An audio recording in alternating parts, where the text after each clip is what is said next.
Salut l'équipe, c'est Math Social Club, très heureux de vous retrouver pour cette nouvelle vidéo. Après quelques jours, voire quelques semaines d'absence, il y a eu la trêve internationale, il y a eu le fait que je travaillais beaucoup.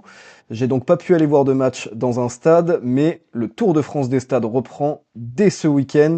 Je m'engage un petit peu, mais c'est pas grave, je prends le risque, je vous promets du très lourd pour le début de la semaine prochaine, tout simplement parce que ce week-end, c'est pas un, mais deux matchs que je vais avoir le privilège d'aller voir. Je serai au stade Bollaert à Lens avec une amie qui s'appelle Julie, qui est une journaliste elle aussi, une excellente journaliste, qui va apporter toute son expertise, toutes ses super bonnes idées, toute sa bonne volonté. Et on va du coup faire un projet un petit peu parallèle à ce que je fais jusqu'à maintenant. Le format sera un petit peu différent, ça sera du inside, ça sera depuis la tribune presse aussi. Mais on va un petit peu plus s'intéresser aux voix du stade, aux supporters, aux gens qui font vivre un club et un stade. On assistera donc au derby du Nord entre Lens et le LOSC, ça promet une ambiance de folie. Et dès le lendemain, j'ai le privilège d'assister au classique en tribune presse au stade Vélodrome. Ça va être incroyable à vivre. J'y croyais, mais alors pas du tout, vraiment pas du tout comme pour l'Olympico il y a quelques semaines. Et pourtant, j'ai reçu une validation de mon accréditation juste aujourd'hui avant de tourner cette vidéo. C'est une belle leçon de vie. La chance sourit aux audacieux. Et évidemment, je vous ferai vivre ça avec moi, dans un format qui pour le coup là sera similaire à mes deux premières vidéos. On vivra ça ensemble, un super format inside du classique, en espérant un bon résultat de l'OM pour que ce soit pas trop dépressif comme vlog. Avant de repartir à l'aventure, on va se faire une petite vidéo tranquille pour parler du Classico, mais aussi pour revenir sur la première journée de Ligue des Champions, sur la défaite de l'OM, sur la pelouse du Real Madrid. Il y a quelques jours qui sont passés, la frustration s'est atténuée, j'ai pu revoir le match, il y a plein de choses hyper intéressantes à dire. On va en parler tranquillement, c'est parti. L'OM n'est vraiment pas passé loin de faire l'exploit à Madrid parce que ça s'est joué à peu de choses, parce que le Real a terminé à 10 contre 11, parce qu'on se fait piéger bêtement sur un penalty qui n'existe pas. Mais voilà, mon titre ici c'est si proche, si loin, parce que d'un côté, je vous le dis, quand on regarde le score, quand on regarde plein d'événements du match, on se dit qu'on n'était pas loin de le faire, et on se dit qu'on aurait pu le faire. Et en même temps, quand on regarde d'autres stats, tels les X-goals ou les grosses occasions ou le nombre total de tirs, on se dit qu'on aurait aussi pu prendre une sacrée déculottée et que ça aurait été pas loin d'être mérité. Il y a eu les 20 premières minutes durant lesquelles on a souffert, mais comme pas possible, avec un très grand Geronimo Rulli qui nous a sorti 10 arrêts en première période. Il faut se rendre compte de la performance. C'est pas 10 arrêts qui sont tous salvateurs et 10 arrêts magnifiques, mais il y en a bien 3-4 que pas beaucoup de gardiens font et qui nous maintiennent en vie dans un début de match où il peut y avoir 2 ou 3-0 après un quart d'heure de jeu. Et Dieu sait qu'elles m'ont fait peur, ces premières minutes-là, parce que entre Pierre-Emile Højbjerg qui offre une passe D à Mbappé dès le premier ballon, entre Balerdi qui rate ses passes, entre Rouli qui s'est pris les pieds dans le tapis aussi une ou deux fois. Voilà, ça sentait pas la confiance ultime, ça se faisait un peu caca dessus et ça assumait pas forcément la volonté de bien relancer, de bien produire du jeu en partant de derrière, puisque les premières sorties de balle, c'était dur. Hein.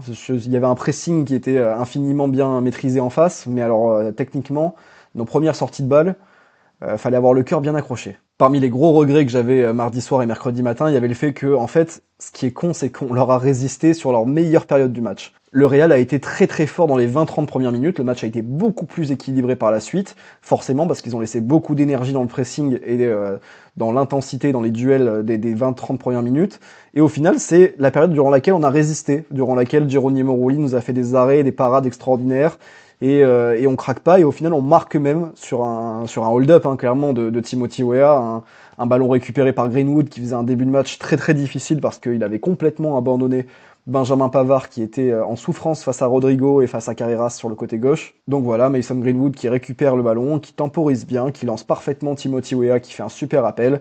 Et Timothy Weah, très très froid devant la cage, franchement un beau tir hors de portée de Courtois, et on se dit qu'on commence très bien ce match parce que c'est ça qu'il faut dans ce genre de rendez-vous, c'est tenir, résister dans les périodes les plus compliquées, dans les moments où on prend un peu le bouillon, où on se fait un peu rouler dessus, et être piquant, réussir à être clinique dès qu'on en a l'occasion. Malheureusement, il y a Geoffrey Kondogbia qui fait une faute qu'il doit pas faire. Une faute qu'un joueur comme Geoffrey Kondogbia ne doit pas faire. Il a 32-33 piges. Le fait de tendre ta jambe au moment où l'adversaire fait un crochet beaucoup trop long et n'est pas en position de marquer. On va pas lui en vouloir parce que par la suite son match a été vraiment très bon, si ce n'est excellent.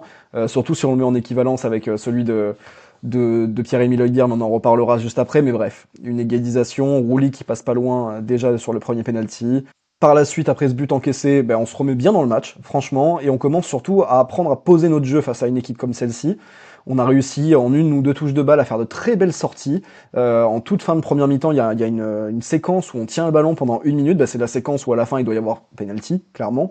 On en reparlera juste après de ça aussi, mais on fait une super séquence qui est un petit peu gâchée par une ou deux passes qui sont pas trop dans le tempo, notamment une de Rivière ou d'Emerson, il me semble, mais c'est des séquences qui sont vraiment hyper enrichissantes et intéressantes, notamment contre le Real Madrid. En réalité, on a eu très peu d'occasions nettes. Il y a eu celle de Pierre-Emerick Aubameyang, je lui en veux beaucoup, vraiment. J'ai les boules de fou parce que en plus il fait un taf incroyable juste avant. C'est rageant et c'est frustrant parce que en fait on compte sur lui pour ça. Pierre-Emerick Aubameyang, c'est censé être ce buteur qui va pas forcément énormément participer au jeu, mais qui sur une accélération, un geste, une occasion, va faire la différence. Et là, malheureusement, dans son match a été très compliqué parce qu'il a eu beaucoup de mal dos au jeu et à contrôler le ballon. On a tous des regrets et je veux pas rentrer dans un discours un petit peu défaitiste en mode on a un petit club, il faut qu'on accepte notre sort, etc. Parce que comme pas mal de supporters de l'OM, je suis ambitieux et je veux voir mon équipe taper des grosses équipes. Brest et le LOSC que l'on fait l'année dernière en faisant des grosses performances en Ligue des Champions, il n'y a pas de raison que l'OM ne le fasse pas, mais il faut analyser ce match en étant fier de nos joueurs, je pense, parce qu'on a tenu tête à l'une des meilleures équipes d'Europe, si ce n'est la meilleure. On les a mis en grosse difficulté, on les a privés de ballon sur certaines séquences, on a fait de très belles actions de jeu, mais voilà, ce qui fait la différence, c'est ce penalty de Kylian Mbappé et les 10 dernières minutes un peu dégueulasses qu'on fait, où on n'ose pas assez, où on n'est pas assez courageux. J'ai parlé de frustration, nos deux plus grands motifs de frustration se trouvent probablement ici.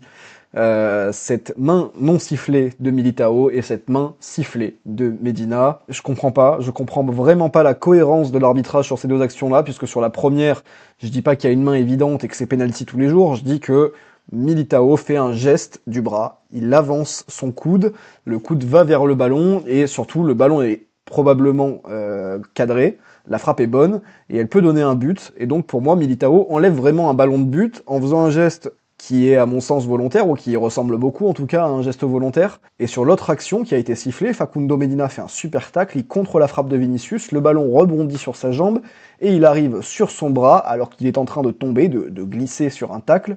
Donc je sais pas ce qu'il doit faire sur cette action à part se couper le bras pour ne pas la toucher de cette façon-là, puisqu'il n'y a aucun geste volontaire, et parce que c'est clairement un rebond sur la jambe qui tacle.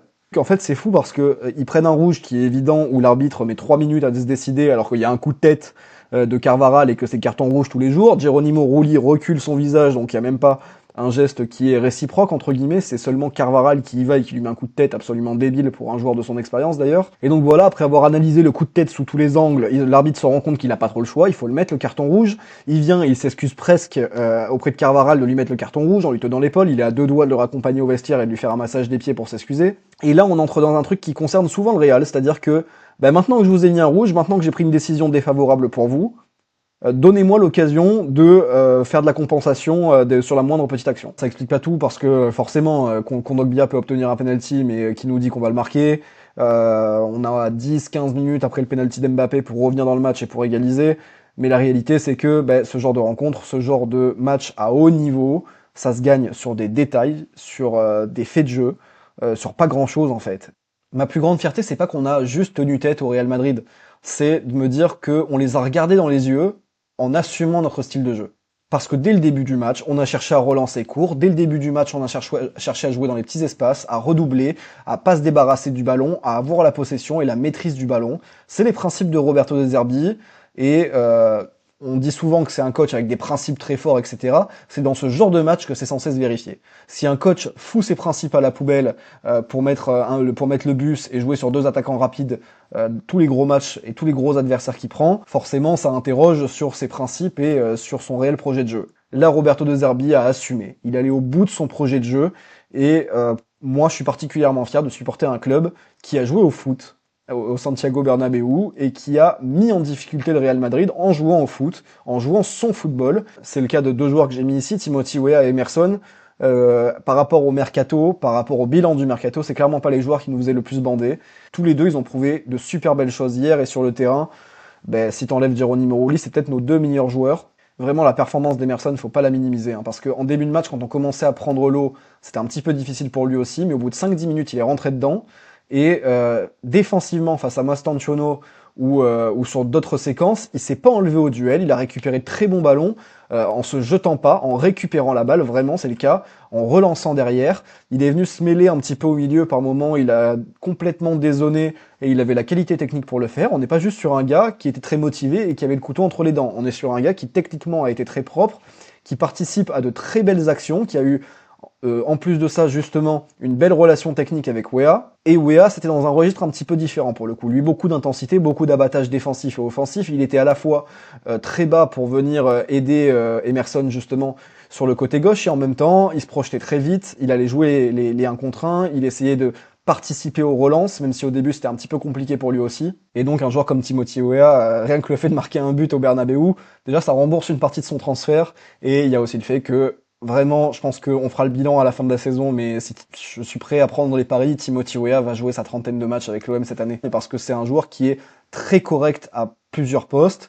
Je sais que c'est un petit peu frustrant de se dire que le gars est jamais vraiment excellent, que ça soit en tant que latéral ou ailier, mais il fait le taf. Et sur ce genre de match-là, il sait se transcender. Et jusqu'à maintenant, il est passé par des gros clubs, hein. Il est passé par le LOSC, par la Juve, mais je pense que marquer au Bernabeu, c'est un petit peu l'un des pics de sa carrière. Avec Roberto De Zerbi, avec la pression qu'il y a à l'Olympique de Marseille et avec ce genre de moments-là qui font une carrière, je me dis qu'il peut nous surprendre et devenir un élément assez incontournable de cet effectif. Et voilà, je suis très, très heureux de voir que nos joueurs ont été une vraie équipe. Ils ont souffert ensemble, ils ont défendu ensemble. Mason Greenwood a fait pas mal d'efforts défensifs qu'on n'est pas habitué à le voir faire. Clairement le genre de match qui va nous servir, c'est clairement le genre de match qui va nous frustrer pile ce qu'il faut pour qu'on reproduise pas les mêmes erreurs. Et surtout, on a joué contre un très très grand d'Europe, comme je disais juste avant. Et si on refait ce genre de performance contre d'autres adversaires, notamment contre l'Ajax la semaine prochaine, il n'y a pas de raison que ça prenne pas une autre tournure. J'aime vraiment pas me focaliser sur un seul joueur et en mettre plein la gueule à un joueur, mais si vous suivez mes vidéos depuis le début de la saison, j'ai beaucoup de mal avec Pierre-Emile Højbjerg, que je surkiffais lorsqu'il est arrivé à l'OM l'année dernière. Et là, ça a été encore très dur et je trouve que sa prestation, elle est pas loin d'être honteuse. Pas honteuse en termes de qualité de jeu, il a pas fait d'erreur majeure, il a pas été catastrophique sur le terrain. Je la trouve un peu honteuse en termes d'attitude. Pierre-Emile Højbjerg, il est censé être un des leaders de cet effectif. Moi, personnellement, j'en peux plus de le voir jouer, j'en peux plus de le voir organiser le jeu comme s'il était coach, sauf que t'es sur le terrain. J'en peux plus de le voir agiter les bras, prendre le ballon, faire une passe latérale, gueuler sur son coéquipier, reprendre le ballon, faire une passe latérale, agiter les bras. C'est pas possible. Au bout d'un moment, le jeu, il faut le produire aussi. Tu peux pas juste demander à tes coéquipiers de faire ci, de faire ça. Il faut montrer un peu l'exemple. Sa prestation de mardi soir, pardon, mais c'est un yaourt nature qui demande à ce qu'on ajoute surtout pas de sucre pour pas que ça donne du goût, quoi. Il y a le Winamax FC qui a fait un débrief du match dès le soir même, avec Walid Acharchour qui a pris la parole notamment sur le cas Højbjerg, et j'enlève pas un seul mot de ce qu'il a dit. Son analyse, elle est parfaite. Parce que on avait 2 milieux d'expérience sur ce match-là, c'est Kondogbia et Højbjerg. Kondogbia fait plus d'erreurs qu'Højbjerg. Kondogbia nous met 2 ou 3 fois en difficulté.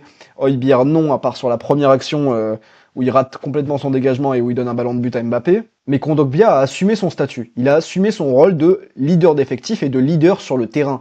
Il a pris des risques, il a remonté souvent le ballon de quelques mètres, il a fait l'effort lui-même pour faire avancer le bloc, ce que n'a pas du tout fait Pierre-Emile Højbjerg. J'attends beaucoup plus d'un joueur que de son calibre, j'attends beaucoup plus d'un mec qu'on considère comme un titulaire indiscutable, un joueur indéboulonnable de cet effectif. Je pense que même s'il enchaîne les prestations très moyennasses comme celle-ci, il va falloir du temps à Roberto De Zerbi pour s'en passer, parce que c'est sûrement l'un des joueurs en qui il a le plus confiance et un de ses plus grands relais sur le terrain. Et le problème, c'est que depuis le début de la saison, il n'y a pas un seul bon match.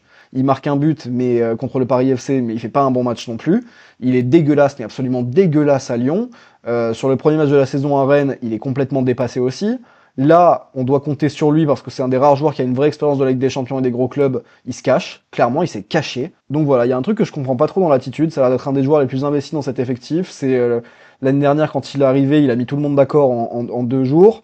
On a l'impression qu'il est là depuis des années et pourtant, il manque un truc, il manque une petite flamme, une envie, je sais pas, quelque chose. C'est depuis le début de la saison, ces matchs sont simples. C'est j'agite les bras et je fais une passe latérale.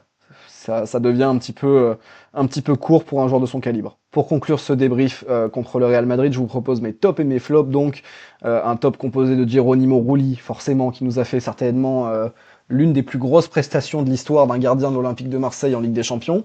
Je pense que j'exagère pas. Qu'est-ce que ça fait du bien d'avoir un gardien du niveau de Geronimo Rulli dans les buts. Et Emerson Palmieri, vraiment excellente surprise. Merci à lui pour pour son match de bonhomme et pour avoir montré l'exemple de ce que c'est un champion d'Europe, ce que c'est un leader sur le terrain. Leonardo Balerdi qui était wow, très très très attendu et quand on a vu la compo, qu'on a vu que Naïef Aguerd ne serait pas remis sur pied à temps, on a tous eu cette petite crainte de Leonardo Balerdi qui nous fait un tacle de boucher ou une relance foirée dans la surface. Il a fait les deux. Il a fait les deux, mais la relance foirée n'a rien donné et le tacle, Dieu merci, était pile à la hauteur qu'il fallait. Vraiment 1 millimètre au-dessus, c'était penalty et rouge. Sur le tacle qu'il fait sur Mbappé, là, je sais pas si vous voyez, au moment où Mbappé va pour armer, Balerdi arrive, tacle, il touche le ballon, mais vraiment pile au bon moment et pile à la bonne hauteur. Parce que dans la seconde qui suit, Mbappé tape aussi, mais Balerdi est le premier sur le ballon. Et en plus de ça, du coup, il roule un petit peu sur le ballon et il finit sur la jambe d'Mbappé. S'il est juste un tout petit peu au-dessus, c'est un carnage. Et Timothy Weah, donc, qui a fait fermer quelques bouches. On attend encore beaucoup de lui et 15-20 millions, c'est peut-être encore cher payé pour le joueur qu'il est. Mais voilà, sur ce match-là, s'ils avaient tous mis l'intensité qu'il a mis, s'ils avaient tous été autant impliqués tactiquement qu'il l'a été, le résultat aurait pu être différent peut-être. Parmi les flops, j'ai mis Højbjerg et Aubameyang un petit peu pour les mêmes raisons. Pas forcément parce que sur le papier ils ont fait un match dégueulasse, mais parce que c'est des leaders d'effectifs, c'est des joueurs qui ont l'expérience de ce genre de compétition et sur qui tu comptes dans ce genre de match.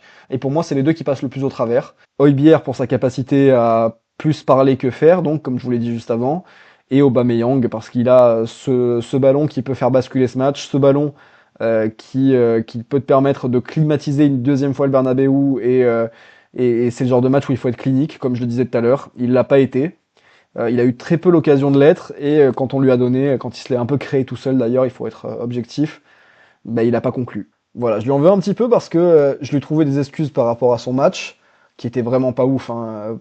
Pierre-Emerick Aubameyang, je crois que sur la moitié des ballons qu'il a reçus, il les a perdus dans la foulée. Vraiment, c'était assez catastrophique en première mi-temps. On n'a pas réussi à ressortir sur lui, on n'a pas réussi à s'en servir comme point d'appui, on n'a pas réussi non plus à le servir dans la profondeur. Et mon dernier flop, c'est nos 10 dernières minutes parce que quoi, Carvaral prend rouge à la 72, 73e, il me semble.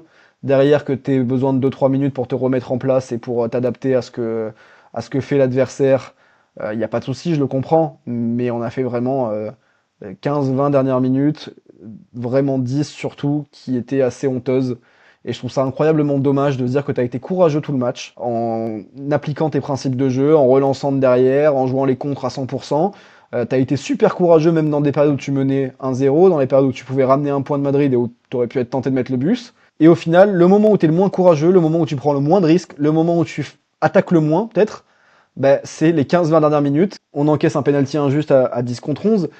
Il faut tout faire pour aller chercher un résultat. Il y a évidemment pas de quoi tirer des conclusions, mais je suis extrêmement déçu de l'entrée de Paixão parce que je l'ai trouvé ultra timide. Il avait face à lui Raúl Asensio qui est rentré dans l'urgence pour remplacer Carvaral, qui est pas un latéral de métier. Tu te retrouves face à un central qui est exilé côté droit et t'essayes pas de le déborder une seule fois. Tu te retrouves à faire des petits duels, des mini-duels où tu fais semblant d'y aller, t'y vas pas, tu fais la passe en retrait. Vraiment, quand tu fais rentrer un joueur comme Paixão en toute fin de match face à un latéral qui n'en est pas un, tu dois attendre beaucoup plus d'explosivité, beaucoup plus de percussion, beaucoup plus de provocation. Il a rien fait de tout ça. J'en veux un petit peu moins à Arthur Vermeuren parce que c'est un numéro 6 et parce que c'est pas à lui de faire la diff ou de nous mettre une frappe de 30 mètres. Mais pareil, je crois que c'est sur une des dernières actions, je crois que c'est lui qui envoie une passe en retrait. Enfin, notre match se termine sur une passe en retrait, je sais pas si on s'en rend compte. On est mené 2-1 au Bernabéu face à une équipe qui est réduite à 10. Et l'arbitre siffle la fin du match sur une passe en retrait de l'Olympique de Marseille. L'arbitre qui a sifflé très vite, hein, d'ailleurs, à 6,59, il fallait que tout le monde soit au vestiaire. En même temps, on peut s'en vouloir qu'à nous, parce que s'il y en avait eu ne serait-ce que 2 ou 3 de plus, ça se trouve, on aurait fait exactement la même chose, c'est-à-dire se faire des passes de hand devant la surface. Donc voilà, tout à l'heure, je parlais de regrets, de frustration. Parmi les regrets que j'ai, c'est le fait de se dire qu'on a l'impression que ces joueurs n'ont pas tout donné jusqu'au bout. Ils ont beaucoup donné avant, mais sur la fin, ils y ont pas cru alors qu'il y avait la place. On va conclure cette vidéo par une petite projection sur le match de dimanche soir, que j'espère voir en tribune.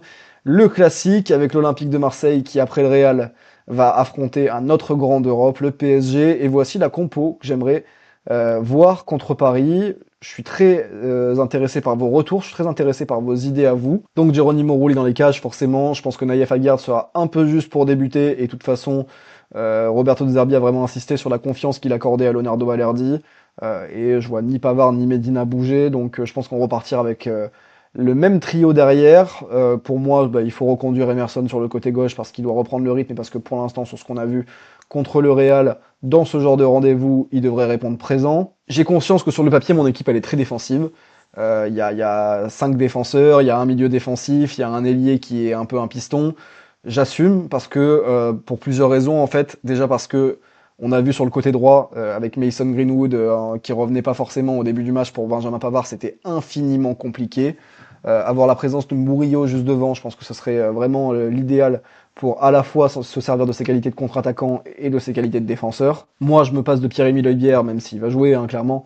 Pierre-Emile Højbjerg sera certainement titulaire aux côtés de Kondogbia ou de O'Reilly, je sais pas, mais pour moi, je repars avec Kondogbia parce qu'il doit reprendre le rythme et parce qu'on l'a vu, quand il est à son niveau, c'est un super joueur, un joueur de qualité supérieure dans cet effectif. Dommage qu'il n'arrive pas à enchaîner 2 matchs sur les jambes. J'aimerais qu'Angel Gomez soit relancé parce que dans une compo défensive comme celle-ci, t'as besoin de joueurs qui savent tenir le ballon, qui savent faire jouer et qui savent trouver des angles de passe assez intéressants. C'est son cas. Il faut relancer Amine Gouiri à mon sens parce que Aubameyang va jouer certains matchs cette saison et on va avoir extrêmement besoin de lui, mais le buteur titulaire doit rester Amine Gouiri. On peut pas capitaliser sur Aubameyang qui a 35 ou 36 ans pendant toute la saison. On a besoin d'un Amine Gouiri qui soit en pleine confiance, qui soit à fond. Greenwood côté droit forcément. Et je vous dis Wea ou Paixão côté gauche. Ça peut être intéressant de garder des solutions en sortie de banc aussi. On va recevoir un Paris Saint-Germain qui est un peu décimé par les blessures, puisque le PSG se déplacera sans Désiré Doué, sans Ousmane Dembélé et sans Joao Neves, qui se sont blessés au cours des derniers matchs. Est-ce que ça me met davantage en confiance? Non, clairement pas, parce que on sait qu'il peut y avoir toutes les conditions du monde réunies pour qu'on gagne un match et qu'on le perde quand même, donc surtout ce genre de match-là. Mais forcément, on espère que l'Olympique de Marseille va réaliser un résultat face au PSG, on espère que ça ressemblera pas au match de l'année dernière qui nous est tous resté bien là, hein. Et surtout, il y a un problème, c'est que je dis pas que ce sera la crise si jamais on perd ce match-là, mais si on le perd, ça fera 3 défaites en 5 matchs de Ligue 1, 4 défaites en 6 matchs, toutes compétitions confondues. Pour un début de saison, ça pique, hein. Quand on veut jouer les premiers rôles, 3 défaites en championnat, c'est ce que tu es censé avoir à la fin de l'année. Si tu les comptes à la 5e journée, ça va être compliqué de rêver mieux qu'une qualification en Ligue des Champions et un podium, quoi. Au-delà de l'inquiétude qui concerne Naïef Aguerd, on ne récupérera pas Ahmed Junior Traoré avant plusieurs semaines, d'après ce qu'a dit Roberto De Zerbi en conférence de presse ce vendredi. C'est dommage parce qu'il a un profil intéressant et parce que dans ce genre de match, un joueur de sa qualité technique qui sait garder le ballon, qui sait faire jouer ses coéquipiers, ça peut être très important. Bref, on va s'arrêter là. C'était un plaisir de vous retrouver. Restez bien branchés, je vous le répète, la semaine prochaine, ce n'est pas un, mais 2 formats inside auxquels vous aurez droit. J'essaierai de publier ça le plus rapidement possible. Évidemment, je vais faire quelque chose de qualitatif, donc je me presserai pas non plus. Il y en aura un qui concernera pas l'Olympique de Marseille, du coup, mais c'est toujours hyper intéressant de s'intéresser à d'autres clubs, notamment parce qu'en France, on a la chance d'avoir des stades et des ambiances magnifiques. Ce serait dommage de s'en priver. Le deuxième, ce sera le classique. Je pense qu'on peut pas faire mieux en termes de match à vivre en format inside parce que en termes d'ambiance, en termes d'intensité, d'histoire du championnat français, c'est l'un des plus gros chocs. Pour ceux qui sont juste de passage ou qui regardent cette vidéo sans s'être encore abonnés à la chaîne, si ça vous a plu, si vous êtes intéressé par mon projet, n'hésitez surtout pas à vous abonner, ça fait plaisir, ça aide, ça encourage, et n'hésitez pas non plus à lâcher un petit like ou un commentaire pour me donner vos retours, vos avis, vos idées pour les 2 matchs de ce week-end. D'ici là, on va reprendre le même refrain. Prenez soin de vous, prenez soin de vos proches. À bientôt.